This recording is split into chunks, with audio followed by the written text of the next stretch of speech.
Artmada is a collection of individual artists coming together to form something bigger. People, man. You know, all 4 talented brothers getting together to do something. Since the age of 7, I always was infatuated by cartoons. And from that point on, I always liked to draw. Started with aluminum foil, started making my own action figures, then went to paper. And just went from there. The line is like your signature. It's almost like writing with a pen. Everybody has their own signature. Everybody's identified by their own signature. So in that case, when you put a line down, it's either going to have a very solid line, bold, or it might be even very thin, or it might have like a little break in that line. So those are the things you would look for in an artist. My line, it varies. You know, I might have some breaks here and there to express detail, or it might just be smooth. When I deal with people, I always try to make sure I'm giving them what it is they're looking for. But at the same time, when they come to me, they're looking for my style or my particular vision of what I want to, you know, portray.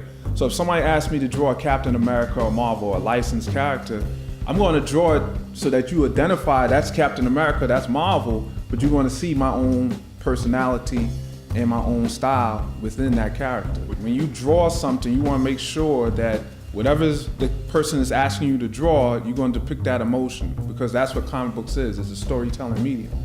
So once you understand that it's a storytelling medium, then the art just flows naturally. I don't really see there's a big difference between art and comic book art. I feel that nowadays, art has merged in such a way that you got like people like David Mack, just for example, painters in the comic book realm. Back in the day, it was just ink, pen, and then a colorist. Now you have people doing all these art forms, and they work in the commercial art field at the same time, and they have knowledge on computer and digital coloring. So nowadays, I don't really see there's a big disparity between the two. I feel that graffiti and comic book art, I consider those two like lowbrow art. And what lowbrow art is, it's like art that's not really mainstream. It's also an art form that speaks to the people, you know, and that's the most important thing. It communicates. That's our form of communication, visual communication. So I see the two of them very compatible.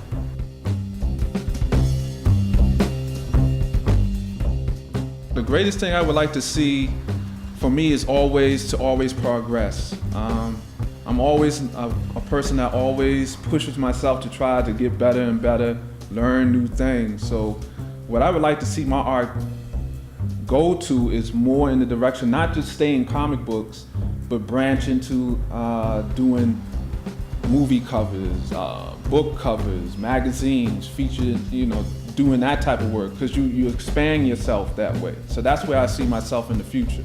The message that I would like to convey through my artwork would be that when people look at it, they can say, you know, this guy put 110% into his work, and it's very diverse. You can't say that I draw like this person or draw like that person. He took the time to develop himself and develop his craft, you know, and that's why I want people to take away from it.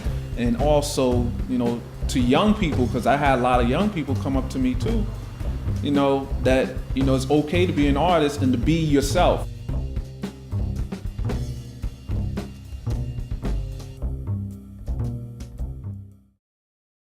The group came about from a conversation I had with some other artists and Will, and we were just talking about the lack of unity, it seems, in the minority comic book world.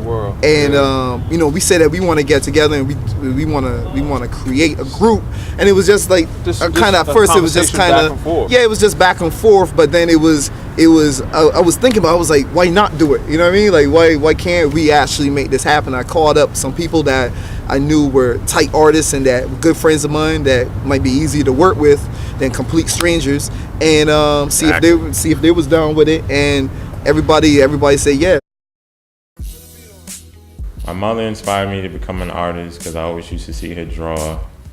Like when we were home on the weekends, I always used to say, Mom, I want to draw just like you. I want to draw just like you. She's like, well, you got to pick up the pencil and you got to practice. She said, like, you want to be the best basketball player, you got gotta practice like every day. If you want to be the best at what you want to be, you gotta practice every day. So I just picked the pencil up and never put it down. I would describe my style as a mix between American and anime manga style, like with a twist of urban feel to everything. I don't draw the traditional spandex tights wearing superheroes at all. Like, I'm not really a fan of that. I don't think anybody in real life would actually jump on and put some tights on and go fight crime in real life. I don't think it's possible. I don't think anyone would really do that, especially someone of color. Even based off of like social influences, there's no black guy in their right mind would walk around with tights all out like that. So all my characters don't look like traditional spandex. They have like maybe like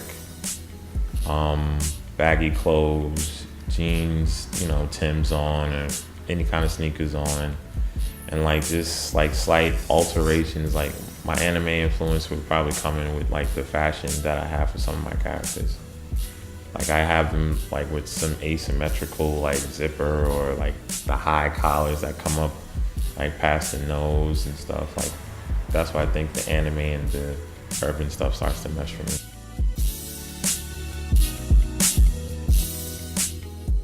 I never just wanted to be the person just reading the stories. I always wanted to be like, okay, I think what I have is good enough to show other people.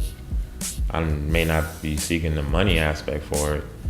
It would be nice, but I always wanted to see what people would think of my stories. I mean, I've told people like little stories of slight dreams I might have had. They're like, oh wow, you should actually draw that and see what comes about that.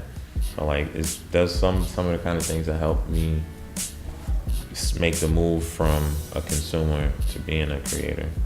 The main impression that I want people to get when they walk away from looking at my art would be that they can see the passion that I have for my artwork. Like, I want to go and teach more children how to draw and let them build their passion for illustration. Because it is important. You can be more than just playing basketball or being a rapper or being a singer. There's more to that than just the few things that we're boxed into. Like we can do more than just play sports. Like I just want them to have a broader outlook on the things they can do in life.